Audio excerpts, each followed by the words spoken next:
Tengo cara de dormida porque es domingo a las 9 de la mañana.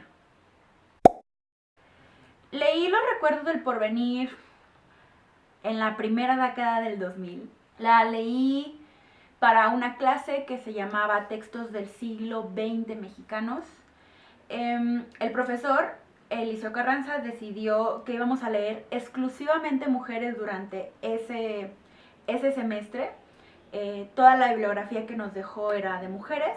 Leí a otras autoras que ya he mencionado en este canal, que soy muy fan de algunas escritoras mexicanas. Guadalupe Dueñas, Inés Arredondo, Amparo Dávila y otras escritoras del siglo XX que fueron muy importantes dentro del cuento y la novela mexicana. Yo no conocía nada de Elena Garro en ese momento, había leído La Semana de Colores, 2 cuentos, y luego me eché a leer Los recuerdos del porvenir y recuerdo que para mí fue muy impresionante. Había llevado ya unas materias sobre literatura latinoamericana, había leído ya a Julio Cortázar, a Gabriel García Márquez, casi todas las materias que había llevado anteriormente era predominantemente masculina la cantidad de libros que leía. Entonces se me hizo bien interesante que este profesor decidiera hacerlo de esa manera, porque nadie dice eso cuando entras a una clase de literatura. Yo estudié literatura, estudié letras mexicanas en mi tierra, Nuevo León, y pues damos por sentado las cosas. Realmente cuando lees a puros hombres, exclusivamente porque es lo normal, porque la literatura clásica, la literatura, los clásicos le dicen, pues como que no te pones a pensar como en eso, ¿no? Pero bueno, ya me estoy desviando del tema. El caso es que conocí a Elena Garro, no sabía nada de su historia y a partir de eso me obsesioné con ella, me obsesioné con Los recuerdos del porvenir. Me gustó mucho y bueno, estoy hablando que lo leí hace más de 10 años, hace mucho que me gradué, hace mucho que ya no estudio literatura y que leí este libro.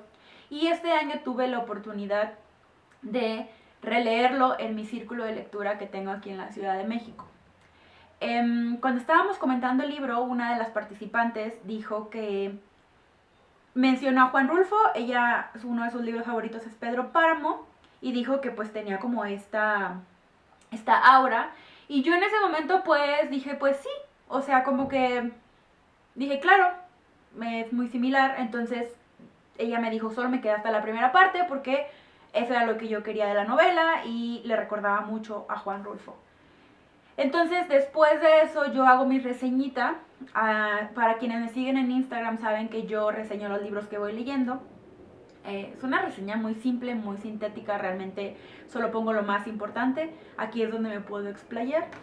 Y ahí mencioné que tenía una gran influencia rulfiana en su narrativa.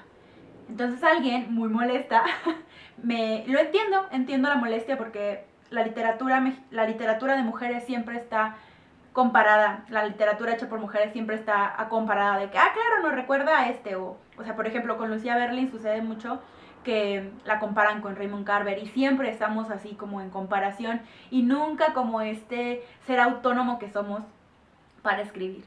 Entonces, entiendo la molestia. Entonces me corrigió y me dijo que no, porque eran contemporáneos.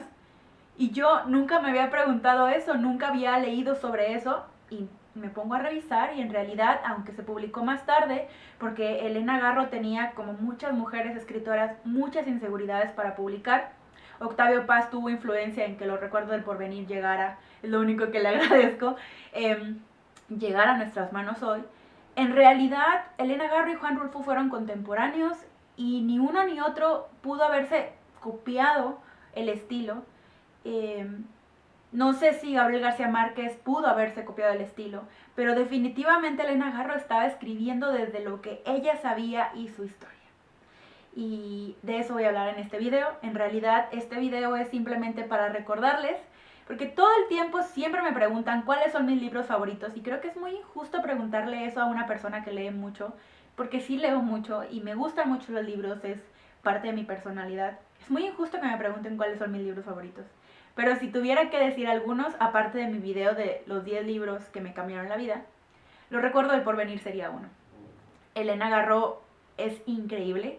Entonces, de eso voy a hablar en este video. Se los voy a recomendar si alguno de ustedes no lo ha leído o si ya lo leyeron, quiero abrir el debate con ustedes respecto a por qué Los Recuerdos del Porvenir es una de las mejores novelas mexicanas escritas en el siglo XX, por qué es uno de mis libros favoritos y por qué la gente debería leerlo y por qué no decir que ella es una de las iniciadoras de muchos movimientos literarios y que no se le da el debido mérito a lo que ella hizo, a su pensamiento, a su narrativa.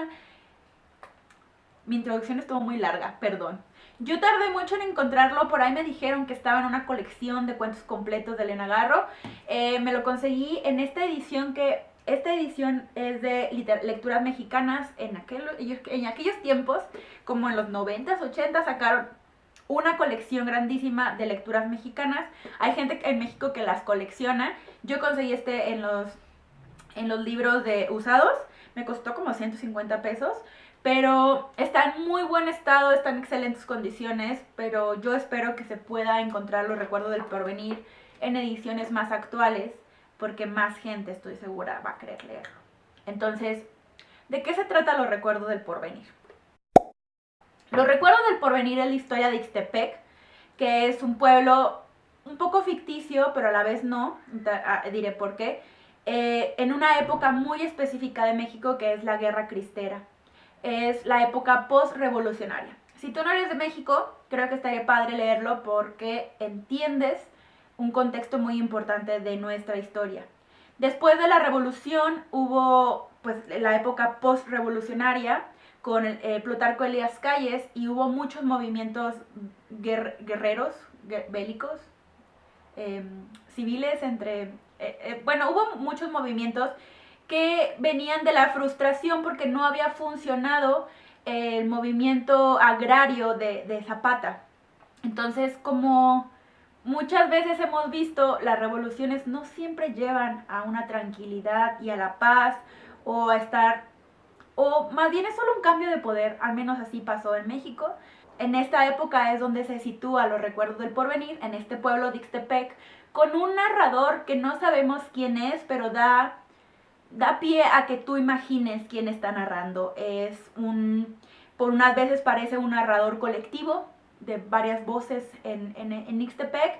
Entonces este narrador o narradores o algo, ser, nos narra en un pasado, presente, futuro. No hay un tiempo preciso porque este narrador es como una especie de Dios omnisciente que puede ver diferentes etapas en la historia de Ixtepec sobre la familia Moncada. La familia Moncada es la historia, son los padres y 3 hijos, ni Juan, Nicolás e Isabel, 3 hijos que van a ser importantes para la historia de Ixtepec.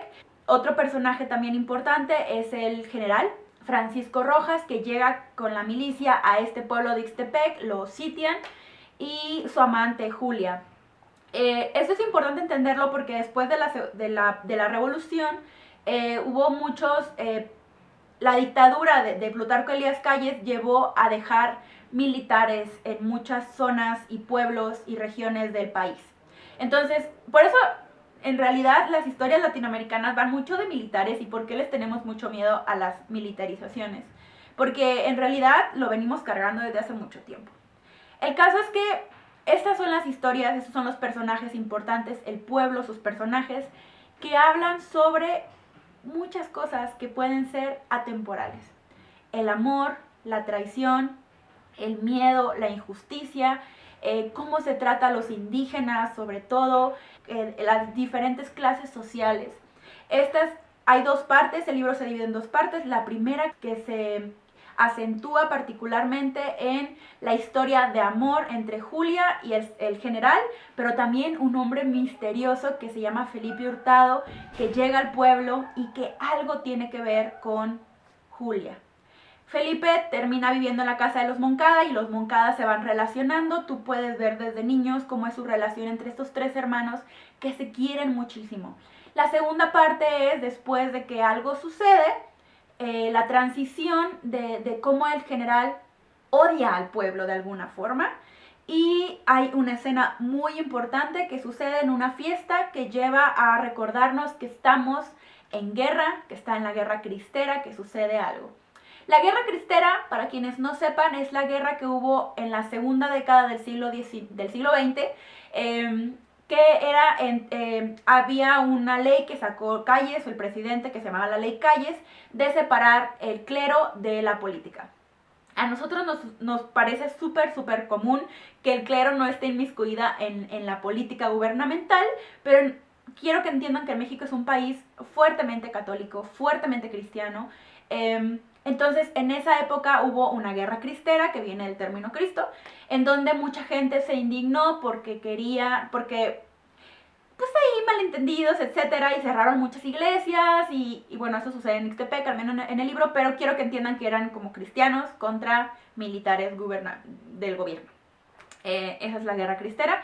Entonces, sucede durante esta época en el libro.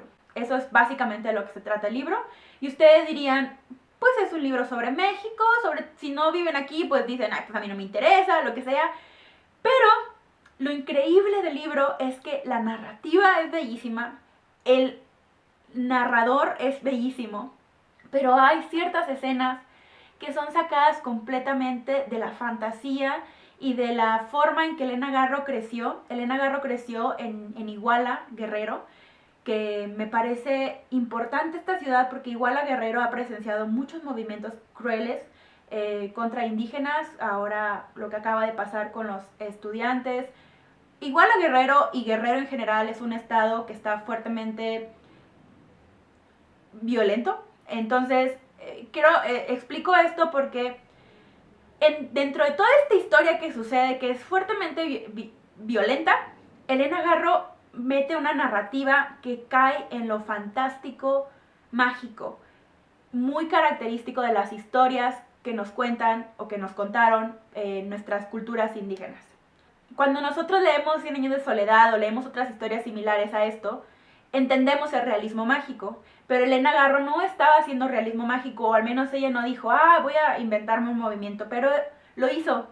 No que lo haya hecho y no que tengamos que nombrarla, no creo que a ella le gustaría tal vez como encasillarla en algo, pero hay escenas muy específicas que vienen del imaginario mágico que tiene México. Entonces, podemos ver, incluso pensar en fantasmas, pensar en magia, pensar en momentos estáticos donde se queda el tiempo, en gente convertida en piedra, o sea, son cosas que suceden mágicas dentro de la realidad que a nadie le parece extraño. Entonces eso, mi explicación es muy similar al realismo mágico, que son situaciones mágicas que suceden en un contexto real y a nadie le saca de onda que sucedan.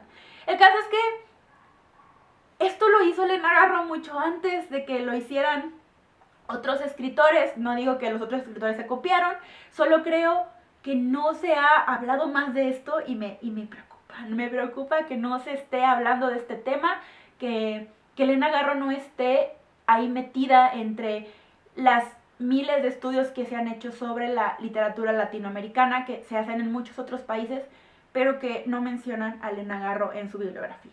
Creo que lo más importante de este libro es porque, primero, es crítica con los años posteriores a la revolución, y esta crítica que hace muy fuerte respecto a las injusticias, a la criminalidad, a la violencia, a la misoginia, son atemporales. Leer a Elena Garro en este siglo es muy similar a lo que pasó antes. O sea, las historias de Ixtepec no son ajenas a lo que sucede en algunos lugares de este país.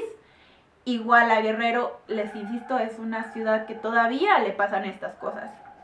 Además de todo esto que les acabo de decir respecto a que hay una clara crítica a cómo al fracaso de los movimientos posrevolucionarios, al fracaso del movimiento agrario, a cómo el poder solamente cambió a pocas personas y siguen siendo oprimidos la minoría, que son los indígenas, que son la gente empobrecida, las mujeres empobrecidas. Además de todo eso, que a mí me parece que es atemporal y que podemos seguir leyéndole a Elena Garro durante muchos años, que es muy triste. Me gustaría verlo solo hacia el pasado, pero en realidad es muy contemporáneo. Además de todo esto, hay un tema que a mí me vuelve loca cuando lo leo y digo, ¡wow! Me encanta, que yo es la idea que yo saco total del libro, que es la idea del amor condenado a fracasar. Es un poco pesimista de mi parte, pero estoy segura que lo entiendo bien del libro. Y siento que de alguna forma es, cuando se termina la primera parte, que ya ustedes me dirán qué es lo que creen que pasa con esta primera parte, si piensan que sucede como en la magia o si puede ser real y les pasa algo a los personajes. Yo quiero ser esperanzadora y quiero pensar que pudieron librarse, pero en general toda la novela es una idea de que el amor está condenado al fracaso en una tierra donde no hay justicia, en una tierra árida, en una tierra empedrada, en una tierra que no ve por el otro. Entonces, la historia de Isabel es tristísima, es todas, la historia de los hermanos Moncada, la historia del general Francisco Rojas, que quiero que entiendan que los personajes en Elena Garro no son ni blancos ni negros, son personajes que tienen un cúmulo de emociones que van desde las positivas a las negativas, y no por eso son malos, pero a la vez, o sea, la idea religiosa del pecado, están condenados a estos pecados y estos pecados los van a llevar a la perdición, a su perdición y a la perdición de Ixtepec, y eso a mí me parece bellísimo. Es pesimista, yo lo sé, es sumamente triste, pero es lo que más me gusta de la novela, la idea de que el amor no puede estar en un lugar así. Entonces, es un poco, si alguno de ustedes ha leído Cien años de soledad, el final habla sobre la condena, ¿no? Sobre la condena de las familias, bla, bla, bla. No se los voy a spoilear. Pero es también pesimista, es una idea pesimista. Entonces, estos libros, esta serie de libros que mezclan la magia con la realidad, tienden a ser pesimistas, pero sí abren un debate muy increíble con el lector, porque abren este debate de pensar en dónde sí podemos tener amor. Entonces, hay que hablar más de Elena Garro, más de su obra que de su vida y que de sus esposos y sus parejas y todo esto. A mí no creo que venga al caso. Hay que hablar de su obra, hay que hablar de su talento. Nos vemos en un siguiente video. Yo soy Alejandra, esto es Sputnik, les mando un beso, un abrazo, adiós.